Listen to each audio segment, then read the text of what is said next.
Ökumaður sem undir áhrifum áfengis hefur þrengra sjónsvið en sá sem ekki undir áhrifum. Hann á erfiðara með að sjá hættur í jaðarsjónsviði og getur því ekki brugðist eins örugglega við þeim. Dómgreind hans og athyglisgáfa hefur skerst, jafnvel þótt hann hafi aðeins neytt lítils magns af áfengi.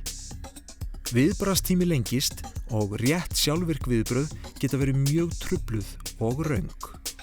Líkurnar á slysi aukast verulega, jafnvel þótt áhrifin séu lítil.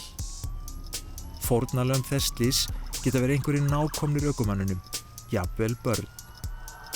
Á 10 ára tímabili frá árunni 1999 til 2008 létust 32 í umferðarslysum þar sem ölvunarakstur talin aðal orsök. Þess eru dæmi að ökumenn sem hafa valdið banaslysum eftir neyslu áfengis séu dæmdir fyrir manndrápa af gáleysi. Ef þú átt þátt í umferðarslysi og það mælist áfengi í blóðinu, getur tryggingafélagið gert þig sem ökumann ábyrgan fyrir öllu tjóni sem af hegðun þinni hlýst. Jafnvel þótt mælanlegt magn áfengis hafi verið lítið. Það tjón getur numið tugum milljónum króna. Það eru hins vegar mikla líkur á því að þú sért að bjarga mannslífi ef þú kemur í veg fyrir að einhver setjist undir stýri eftir neyslu áfengis. Þú gætir þurft að hringja í lögreglu.